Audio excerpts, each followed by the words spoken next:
Here at Be Freaking Awesome, we believe that life is too short to be anything less than extraordinary. Join us as we explore what it means to live authentically, grow continuously, and have a blast while doing it. Let's get started. Welcome, everyone, to today's episode of Be Freaking Awesome. I'm one of your hosts, Sammy Kinnison, here with Angela Belford, and today we are joined by a very special guest here local to us, Karen Maloney. Karen, thank you so much for being here today. Thank you for having me. This is really fun. I'm so excited. So, Angela, tell us a little bit more about how you met Karen, and then Karen, we'll give you a chance to kind of tell us a little bit more about who you are and what you do. I love when there are things that are local that also connect to a larger place. So there's this concept or a platform or an event. I guess it's an event. I don't know. It feels like a movement. It's called 1 Million Cups. And the idea is that every Wednesday around the world, people are drinking a cup of coffee together. And at the one that we have here locally, it is everybody from, a lot of startup kind of space, people that are in that startup space. There's experienced business leaders. And so you get to kind of people that are new get to pitch their ideas. And then they ask the community how the community can help them. And so they also open it up. So if you've got an idea and you're trying to socialize it and you're trying to be like, is this actually, the University of Arkansas has a couple of programs and they will let those people come and pitch their ideas. And so then we get to just pick it apart. Like, how are you going to actually make money? What problem are you actually solving? So anyway, so it's very interesting. I love 1 Million Cups. I don't get to go as often as I want to, but Karen and I first met at 1 Million Cups. It's also cool is that because they're around the world, then like you can talk about it when you're other places, Anyway, so we met there and turns out she got to pitch. I wasn't there the day that she got to pitch. But Karen, tell us about what you did pitch and what you are up to these days. Yeah. So, it was a really great experience to present at 1 Million Cups because I'd been going for a while. And so it felt really comfortable and that I was just with safe people that I could share about what I've been working on. So what I shared about was a marriage coaching program that I've developed. I'm a licensed counselor and I've had a private practice for over 10 years. And I've focused on helping married couples in their marriages strengthen their closeness and connection. Mm-hmm. And that's the theme that I love most focusing on with couples. Of course, I get all sorts of different topics that people bring up, but I really like helping the couples that are committed to each other, who feel like, they don't want to get a divorce, but they also feel like something needs to change in their marriage. And so I love diving in with them and getting really intentional about like, what are the things that you guys can start doing differently to really impact your marriage? And so I decided to develop I call it a coaching experience, a marriage coaching experience. And I can explain more why if you want me to, but basically, I developed something that's more time limited than therapy. And so it's a 2-month experience that they have with me where I meet with them 1-to-1, 6 sessions. And we jump in really quick. We talk about what are some of I call it jolts that you need in your marriage to get your marriage out of autopilot mode, maybe if it is running in the background, and pull it more into the forefront so you can start prioritizing it again. And I came up with the Marriage Jolt. I've been doing cold plunges. So just bear with me. It all ties around. I don't know if you guys have done it, but you purposely get in extremely cold water. I actually did one this morning. It's still warming up. And it's an interesting experience because I laugh sometimes because I'm like, oh, I'm intentionally doing something really uncomfortable right now, getting in really cold water. But what I find over the 3 minutes that I'm in there, it's really intense at first. And then I start doing these deep breaths. And then once I finish it, I leave it feeling refreshed, more clear, ready for the day. And so I keep doing it because even though it's uncomfortable, I know it's good for me long term. And so I thought, wow, that's what I really like helping couples with, and I can relate that by jolting their marriage, maybe asking them to do something maybe that feels uncomfortable, that's different, but they do it for the sake of their marriage because they know it's good for them and that they need to start trying new things to and prioritize the marriage to create that closeness and connection that they're missing. So that's just a little synopsis of what I'm doing now as a marriage coach. Awesome. I Yeah. yeah, I wanted to sort of dig in on that difference, I guess. Where is it coach and where is it therapist?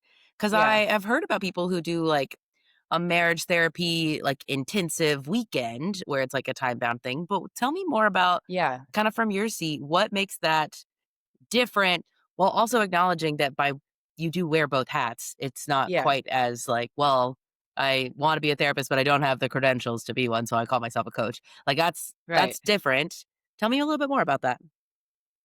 Yeah, so that was a big question I had too Yeah. when I decided to do this. I'm like, well, how is this actually different than what I'm already doing as a therapist? And so I really felt like it tapped into more of maybe who I am as a person. It's like I'm a pretty proactive, intentional person that um, Mhm. likes, I'm motivated. And I felt like I could almost bring that energy out as a coach more than I could as a Mm. therapist. And it was coming out naturally, even, as Yeah. a therapist, but I could really kind of tailor that energy that kind of encompasses so much of who I am as a coach. And so just kind of the nuts and bolts of like what the difference is, I'm not diagnosing as a Mhm. therapist, I diagnose. So um and it is I don't feel as much freedom to be as kind of direct and forward thinking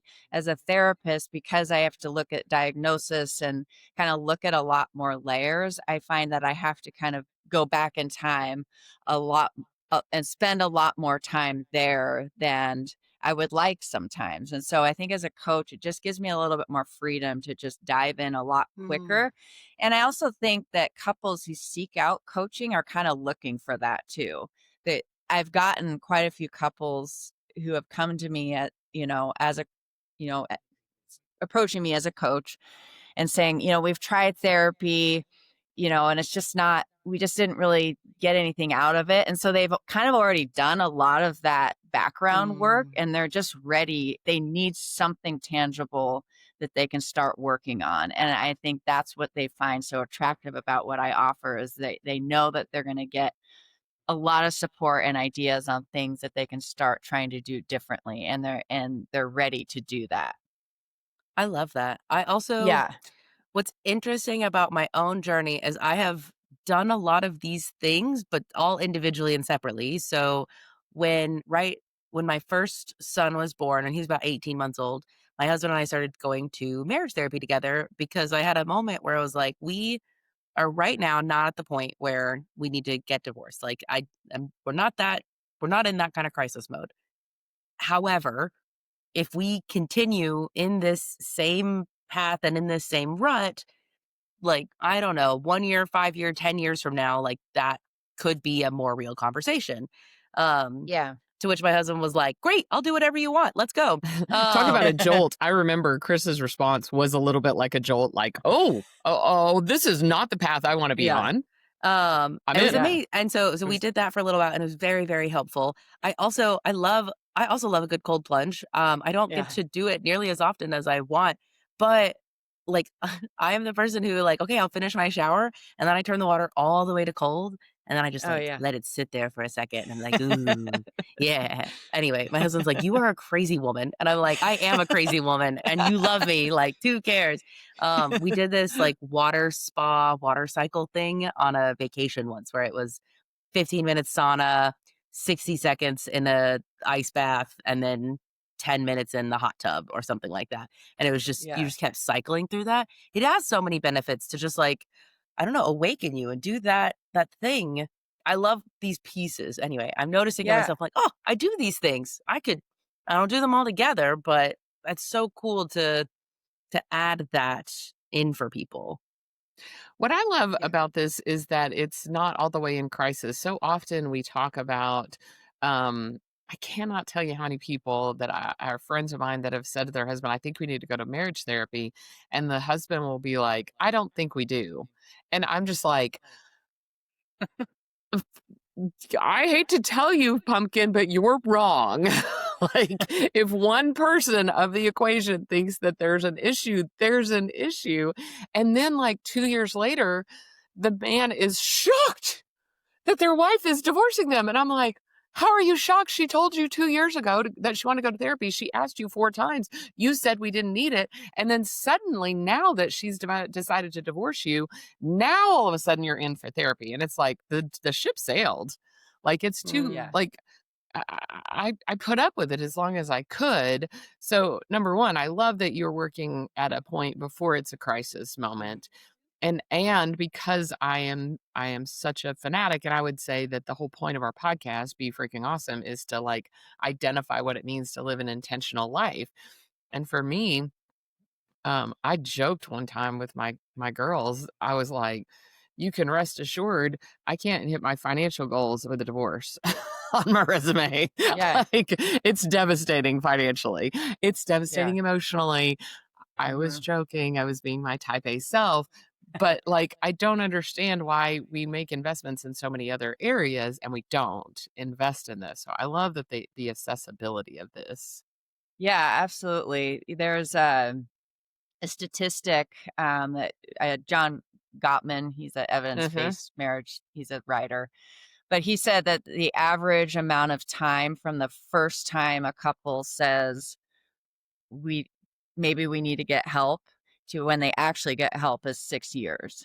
Wow. Wow. And it's and I hear that all the time. Like when couples come to me, they're like, "Yeah, we should have done this a long time ago." It's like there's definitely a moment that I think couples get to where they're like, we're sensing a disconnect here, or Mm, our life is really busy. We've got kids, work, Mhm. all the things.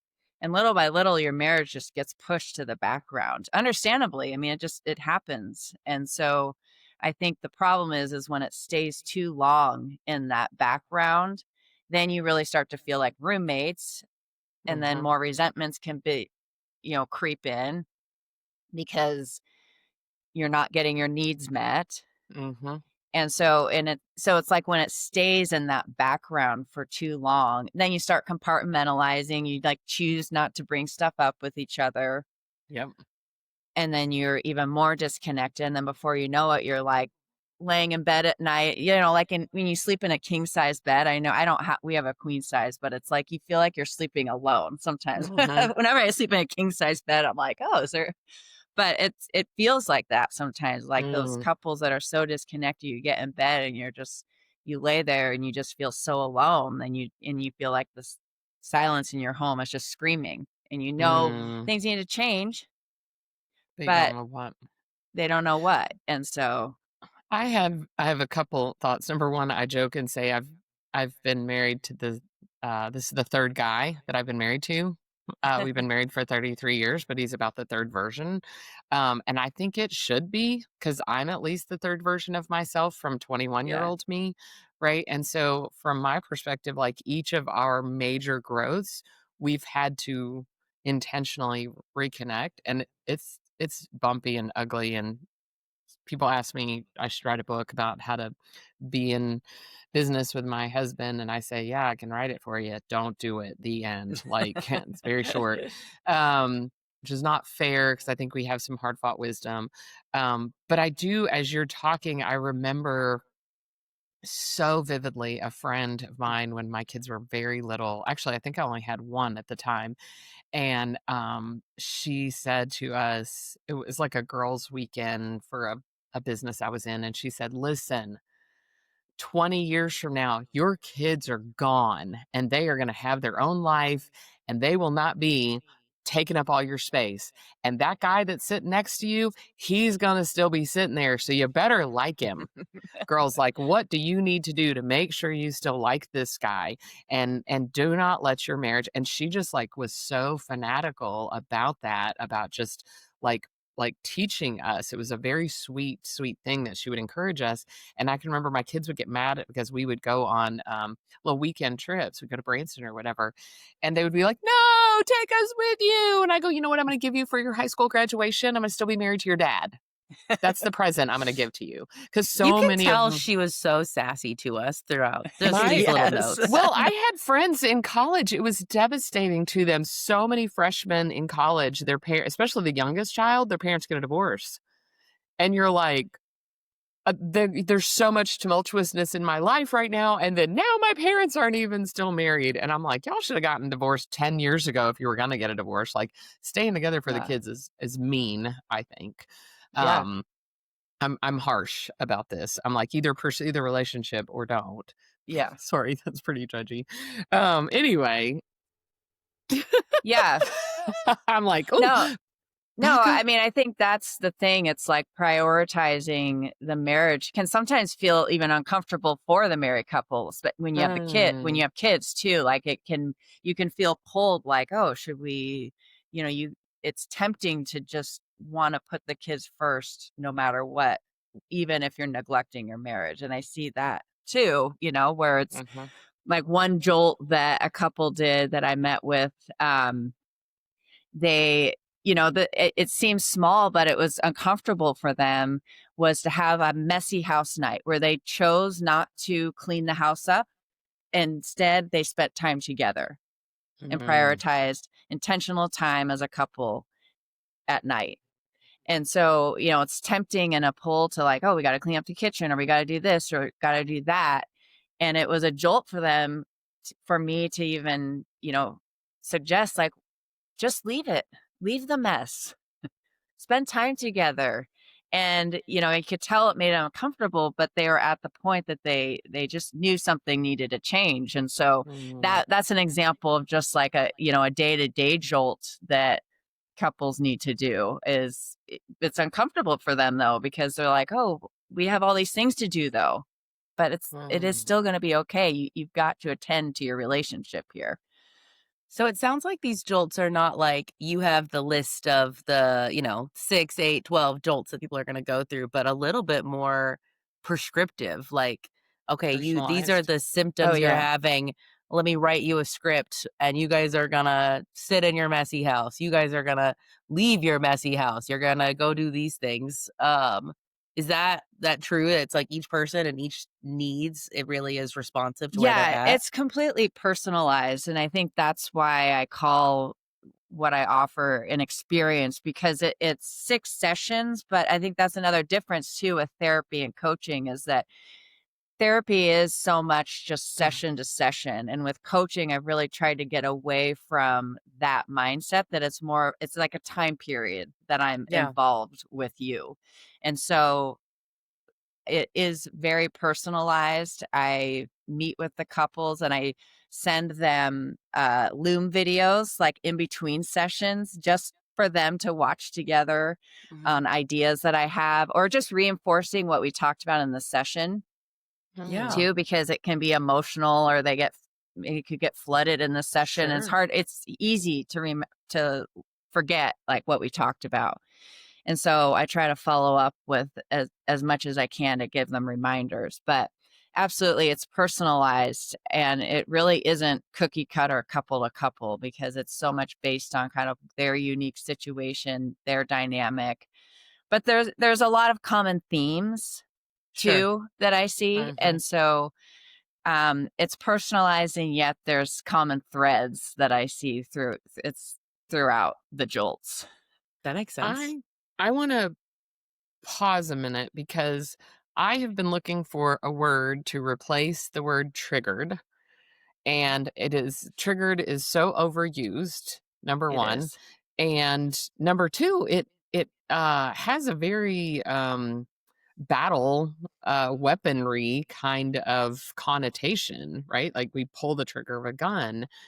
you pull the trigger of a bomb, right? And so Yeah. you used the word flooded.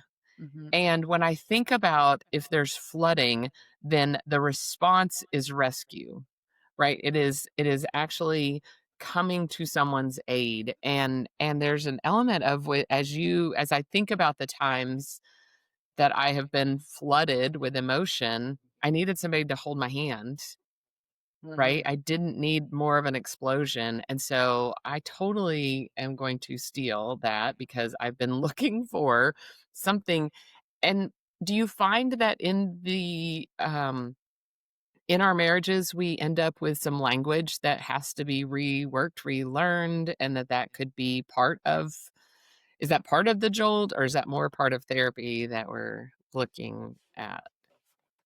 You mean language as far as, how you talk to each other? What do you Yeah. mean by Yeah, yeah, language? yeah. Like there's things that I say that my husband's like, "Don't say that." Yeah. Speaking of, and like, wait, we have to, or there's like, oh, this is my safe word, or this is the way that I need to talk about. Hey, I'm feeling some ways. I need a minute. Hold on.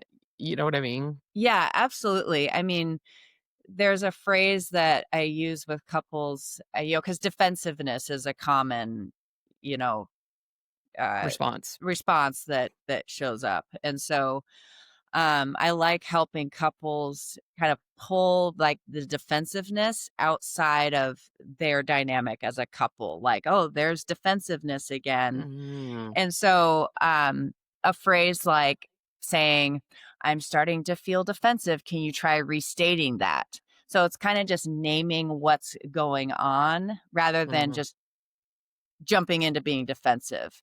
And so mm. it's giving them a tool to almost name the dynamic that we have discovered like in our session together to kind of get their attention like, okay, this is a time we need to try something different.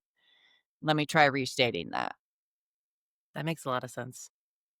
I want to kind of zoom back out for a second. So, our podcast, Be Freaking Awesome, this year in particular, we've been trying to answer the question, what does it take to live a freaking awesome life?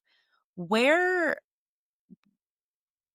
I feel like because marriage is such a big part when you are married, it is a big part of your life and the experiences that you have, and it does end up floating to the background. I don't know, maybe what encouragement do you have for people who have found themselves in autopilot and maybe things aren't bad, maybe they're not lying awake at night being like, "I feel so alone." It's just like, "Yeah, this is kind of my roommate and we are on autopilot and life's Mhm. busy." I don't know, I feel like it's an area we just neglect so much on accident or on Yeah. purpose. What encouragement do you have for somebody kind of in that situation? Yeah, my encouragement would be that it doesn't take something really big or life-changing. Like, I kind of there's, like, the bigger jolts, and then there's just kind of, like, the more subtle day-to-day jolts, and so even just them being able to recognize, like, "Oh, my marriage is an it's running in the background," or, "It doesn't really feel like I what I thought it would feel like." Taking that as kind of like a little wake-up call that like, okay, maybe something needs to change, but it doesn't need to be something huge. It can just be naming it to your husband, or to your wife, just saying like, "Hey, I just really feel like I wanna have a night that we can talk tonight." And so, I think it's just recognizing that something small can make a huge difference and that you don't really have to wait till a breaking point to make the change. And so I just Mm, encourage people to really try to take that small step, take that risk because it has a trickle effect, right? And so I think it's also just thinking about the bigger picture here that when your marriage feels off, it has a trick it bleeds into all areas of life, Mhm, right? And so it's worth it. I mean, I think it's just checking yourself like this is worth it to work on mhm, because it's gonna affect how I show up as a parent, how I am doing at work, just my own individual mental well-being. I mean, I know for me personally, when my husband and I are disconnected, I'm way more impatient with my kids, or I just feel kind of snappy, or I'm just like, what's the point? You can Right. really go, in a bad direction if you feel like your main part, if you're not connected. And so I've seen that over and over again. And so I just encourage people to just, you know, take it seriously. Like it's worth putting the effort in to work at your marriage. I have an encouragement, and that is that I think setting a goal for your marriage is important. And I know I talk all the time about like I don't like goals, but they not a smart goal. I was gonna say, shocker though, Angela says you should set a goal and pursue a vision. What? I would have never guessed.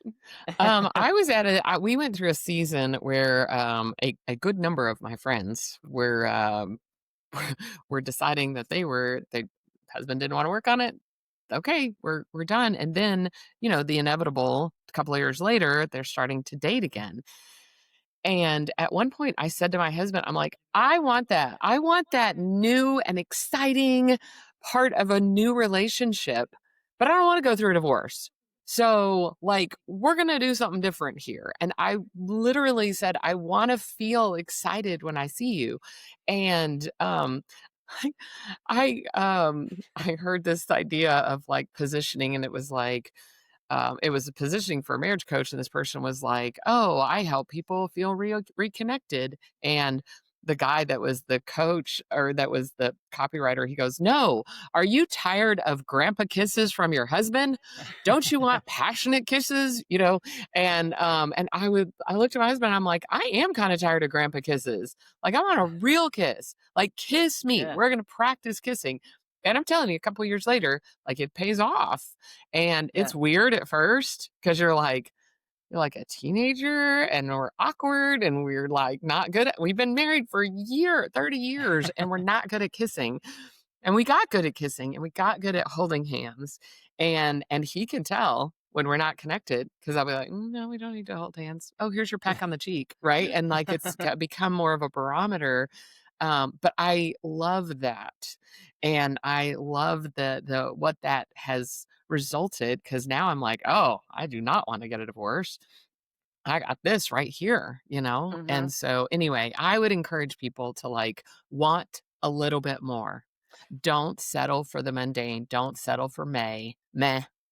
Like, Mhm. really, like, it's okay to want more and to, like, spend the investment and the time, because I will also Mhm. tell you, like that woman that encouraged me when my kids were little, it goes by so fast, it doesn't feel like it right now, but before you know it, you'll be like, "Oh, wow, I'm having dinner every night with this same guy." Yeah, and that can What? feel overwhelming and scary sometimes to have that thought too. Sure. Oh, yeah. Yeah. Angela, this makes me think of one of the things that you say about feeling fine. Mm, And so if your marriage is fine or good, did you know it could be great? Like your Yes. marriage doesn't have to be bad. If it's bad, then yes, get help by all well, means. because And you go know ahead. what FINE stands for is freaked out, insecure, neurotic, and exhausted. Like, we should not settle I for like that. fine. Mhm. So it does, even if it's, and I've been talking about this a lot, even in my coaching practice right now, that there is a difference between triage and solving a problem. When we are in triage mode, like I need to like tie off your arm that got cut off and stop the bleeding because otherwise, like this we might go the wrong direction. It's Mhm. hard to solve a problem while you still need to triage. Like you need to get a stabilizing, and now we can Mhm. then like, okay, now look forward. How do we prevent this from happening again? How do we actually go in and figure out what's going on? That works. I think it works a lot for me whenever I'm working with businesses. I got to figure out how do I build enough trust and safety in the group so that we can have a more productive conversation about your conflict. And I think it's the same with marriages. Like if your marriage is bad, like go get that help. But also if it's fine or good, let's strive for great and amazing and Mhm. the marriage that everybody's jealous of because that exists. That is not, fake and just a movie thing. It is real that people can experience. Mhm. Yeah, I mean, it is an active process, like what Angela is saying. It's so much about being open-minded with the changes you go through individually, while you're married. And so it's really staying open-minded and curious throughout your marriage of who is this, person you're married to becoming, and how can I continue to support them and encourage them. And I think that's how you get a great marriage, is if you're willing to be open-minded and to give each other the benefit of the doubt, to remind yourself like, okay, this person, we ultimately do want the same thing. Like, we want a close and connected marriage. We want a great life together, and to check yourself and remind yourself of that, so that it's maybe that much easier to give them the benefit of the doubt in the moment, or to be patient. Yeah. Karen, this is amazing. I really appreciate. We love bringing resources that help people be freaking awesome. And if people want to connect with, do you only work locally, or do you also work No, I virtually? work And how do they connect? I work, all my sessions are virtual. And so, I mean, I'm open to do in person if there's local couples interested. But I find that the virtual is just so convenient for people nowadays. Mhm. And so, you can look at my website, KarenMarriageCoaching.com, and you can learn a lot more about what I offer in the Marriage Jolt. And on there, I offer an option to schedule a 30-minute free consultation with me. I meet with every couple before we agree to work together. And so I'd love to meet with anyone who wants to do that. I call it a curiosity call, Mm. for 30 minutes, just to kind of talk about what's going on for you. And I can give you my perspective, and even just a few nuggets that, might be helpful for you in your situation. And so you can find that on my website. And I'm also on LinkedIn too, to reach out to me over there as well. Perfect. Thank you Fantastic. so much. We'll make sure that Thank you all for of having those me. details are in the show notes so you guys can get that really quickly. Thank you again. I'm so grateful for the work that you're doing and how you're helping people to just get that excitement and energy back in their marriages. So thanks for helping people make their marriages freaking awesome. Thank you. Thanks for having me. Of course. Until next time, everyone, we hope you guys go be freaking awesome.